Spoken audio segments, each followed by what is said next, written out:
हे भगवान, सासू माँ फोन पर है। अरे सोनिया बेटा, वो तेरे बुआ सास का बेटा है ना मिक्की, वो और उसकी बीवी नेहा तुम लोगों के घर रहेंगे कुछ दिनों के लिए। अच्छा ठीक है माँ जी। अरे ज्यादा परेशान मत होना, तुम दोनों तो नौकरी करते हो, देख लेना वैसे।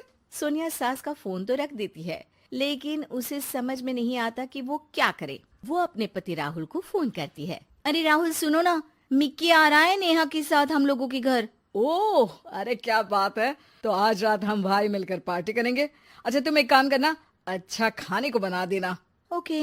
सोनिया को अभी ये अंदाजा नहीं था कि उन लोगों के घर जो आ रहा है वो कैसे उन लोगों की जिंदगी में भूचाल ले आएगा। अभी सोनिया ने फोन रखा ही था कि डोरबेल बजती है। सोनिया दरवाजा खोलती है कि सामने खड़े होते हैं नेहा और मिक्की। अरे भाभी भाभी, आप तो हो बिल्कुल मेरी माँ जैसी। नमस्ते भाभी, कैसी हैं? बिल्कुल ठीक हूँ मैं। आओ ना, कोई तकलीफ तो नहीं हुई यहाँ तक पहुँचने में? अरे नहीं भाभी, कैब कर ली थी ना। अच्छा वो जरा नीचे ना कैब वाला खड़ा है, 800 रुपये दे आइए ना प्लीज। नेहा चलो अंदर। कितनी थक गई हो तुम भी ना। सोनिया, जिसकी शादी मिक्की की शादी से सिर्फ 2 महीने पहले ही हुई थी, उन लोगों को देखकर हैरान सी रह जाती है। जी मिक्की भैया। वो कैब वाले को पैसे देकर आती है तो देखती है कि उसके कमरे में मिक्की और नेहा का सारा सामान बिखरा होता है। आइए, मैं आप लोगों को गेस्ट रूम दिखा देती हूँ। कैसी बात कर रही हैं भाभी? गेस्ट कौन है यहाँ? हम तो यहाँ किसी तरह मैनेज कर ही लेंगे इस कमरे में। जॉइंट बाथरूम और टीवी लगा है तो यही रूम हमारे लिए ठीक रहेगा। अब हाँ नेहा, लेकिन ये हम लोगों का मास्टर बेडरूम है। अरे भाभी कोई बात नहीं, यहाँ का गद्दा भी ना कंफर्टेबल है, एसी भी ठीक ही लग रहा है। देखिए ना, हम इसी रूम में रह लेंगे, आप फिक्र ना करो भाभी। सोनिया बेचारी कहती भी तो क्या, वो किचन में खाने की तैयारी के लिए चली जाती है। शाम को सोनिया का पति आता है। ओए होए भाई, क्या बात है, शादी के बाद तो तुम बिल्कुल चेंज लग रहे हो। मिक्की क्या बात है भाई, तेरे तो मजे है। कब तक है तू हमारे साथ? बस देख, सेटल होने आया हूँ। तू तो जानता है छोटे शहर में कितनी कमाई होती है। हाँ हाँ, यहाँ रह, आराम से काम ढूंढ। मैं तो कहता हूँ नेहा भी पढ़ी लिखी है, वो भी कुछ अच्छा कर सकती है। अब देखो सोनिया भी तो नौकरी करती है भाई, महानगर में तो गाड़ी तभी चलती है। मिक्की को भाई की बात जम जाती है। अगली सुबह। अरे ये मिक्की और नेहा कहाँ गए? कार लेकर गए हैं तुम्हारी, बोल रहे थे शाम तक लौटेंगे। हे भगवान, ये क्या मजाक है यार, कल बता देना चाहिए था उसको कि कार ले जानी है। मैं ऑफिस समय से पहले निकलता, अब ऑफिस कैसे जाऊंगा? मैं नहीं जानती, दिन का खाना ना बाहर खा लेना। मैंने ऑफिस में आज की लीव डाल दी है। सुबह से उन लोगों के लिए नाश्ता और खाना बना रही थी, अब हिम्मत नहीं कर रही है। शाम को दोनों घर आते हैं। सोनिया और उसके पति के कमरे में जाकर जोर जोर से टीवी लगा लेते हैं। वो आज ना एक सीरियल बहुत अच्छा आने वाला है, मैं कब से उसका इंतजार कर रही हूँ। अरे नहीं नहीं भाभी, आज नहीं, आज तो कौन गाएगा गाना का फाइनल है। आज तो मैं ही टीवी देखूंगी। सोनिया गेस्ट रूम में आ जाती है। हे भगवान, कब तक ये दिन देखना है, अपने ही घर में बेगाने जैसे रह रहे हैं। सोनिया पति को फोन करती है। क्या है जी, कब जाएंगे ये लोग? अरे क्यों, क्या हो गया? अरे यार, न कमरा अपना न कार, मैं तो तंग आ गई हूँ इन लोगों से। कोई बात नहीं, मैं बुआ से बात कर लेता हूँ कि इन लोगों को किराए में कहीं कोई अच्छी जगह दिला दे। अरे डोंट वरी डार्लिंग। रहने दो, अच्छा नहीं लगेगा, कुछ दिन बाद बात कर लेना। सोनिया पति से बात करके सो जाती है, लेकिन शाम को जब वो किचन में जाती है तो किचन की हालत देखकर दंग रह जाती है। इतनी गंदी फैली रसोई किसने की? मेरे तो बस का ही नहीं इसे साफ करना। लेकिन यहाँ आया कौन था? मैं आई थी भाभी, वो मिक्की को ना केक खाने का मन था तो वही बनाया था।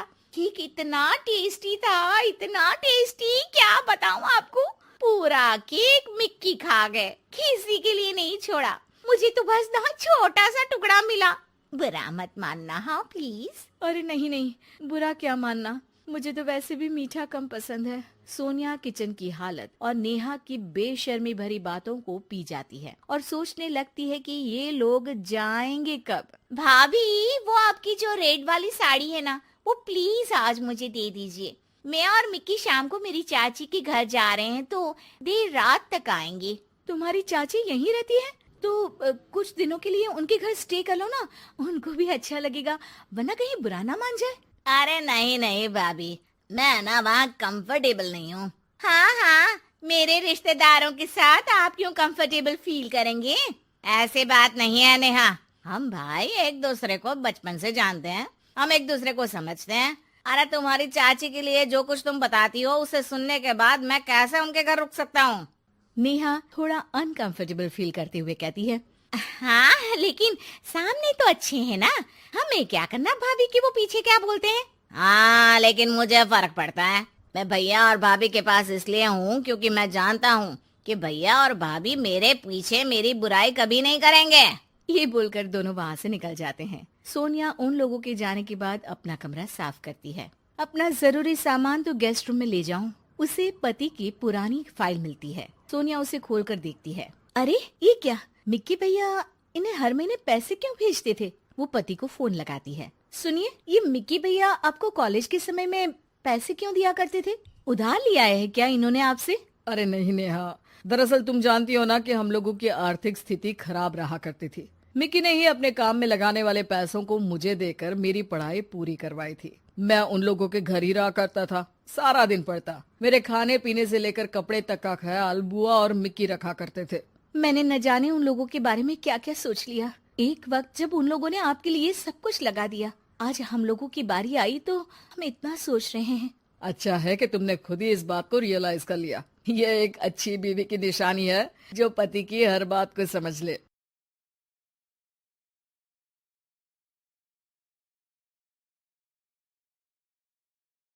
सास की तो सुननी ही नहीं। जी, सास की तो सुननी ही नहीं है। कई बहू ये गांठ बांध लेती है।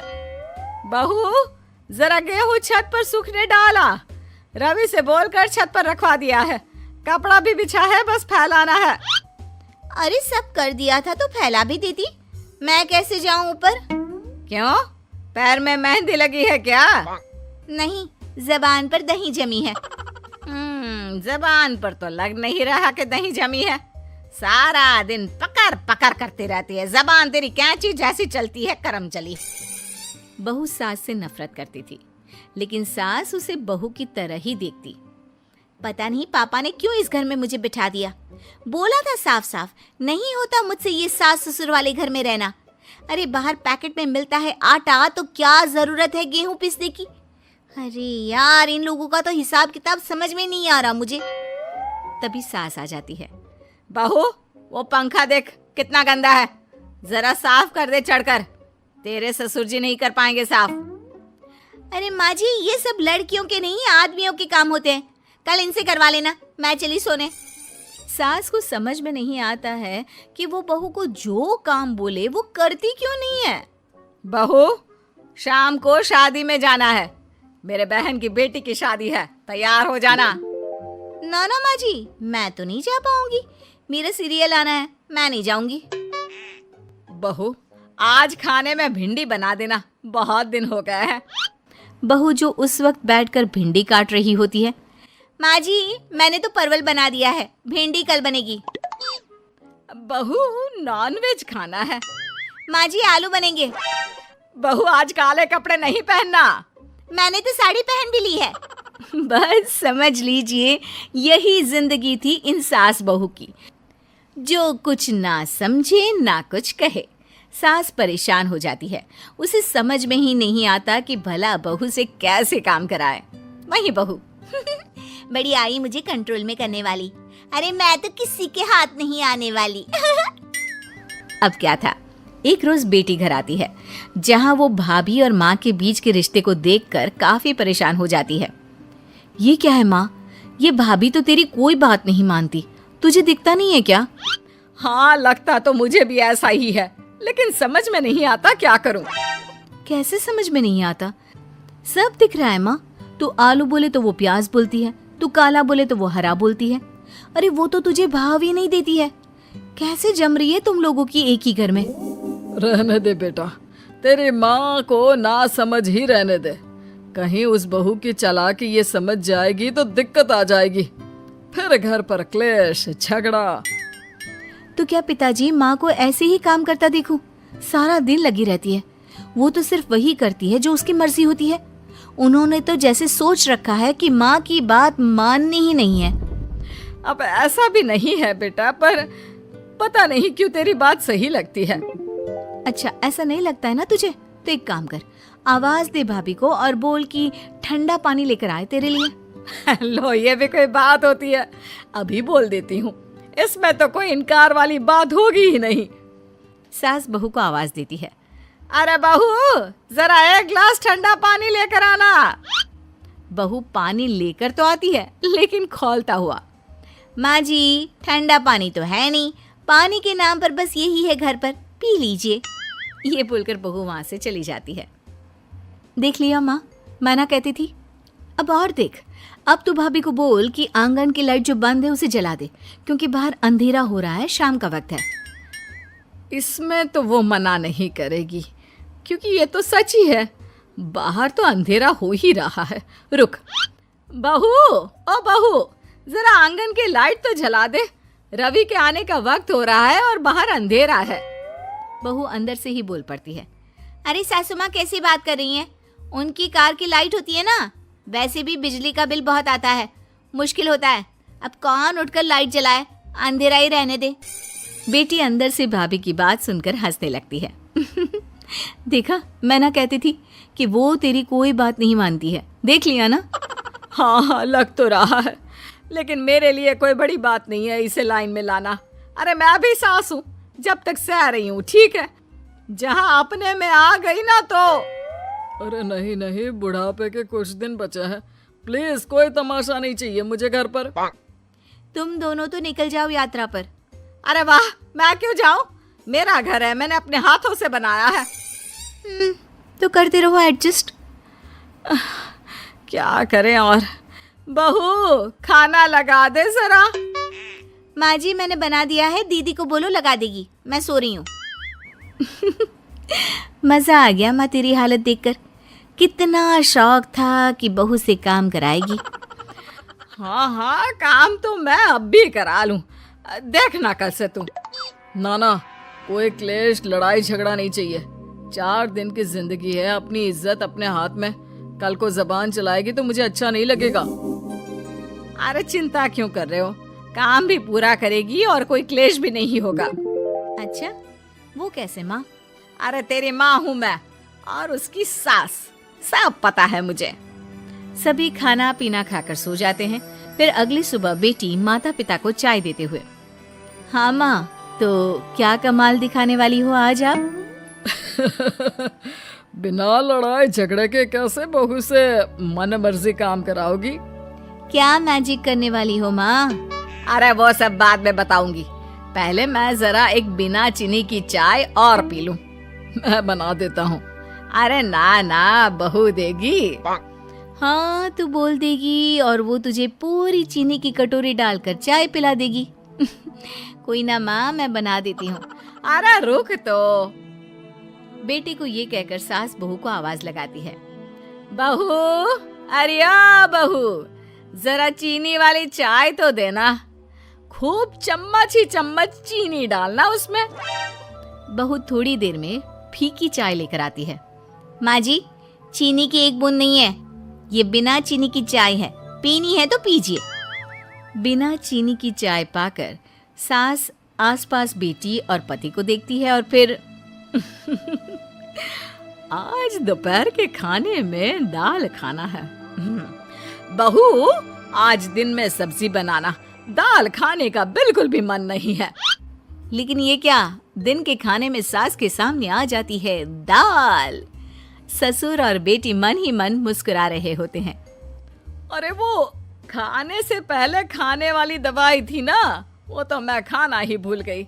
बहू, जरा कल से याद दिला देना। अब क्या था, सास का हर काम पूरा होता, बस सास उस काम को उल्टा करने को बोलती। ना घर में कोई लड़ाई, ना झगड़ा। लग रहा है सासू माँ क्लेश के डर से मैं जो दे देती हूँ उसी में खुश रहना सीख गई है। ऐसी सासों को कैसे लाया जाता है लाइन पर, सब जानती हूँ मैं। अरे आज किस जमाने की लड़की हूँ मैं।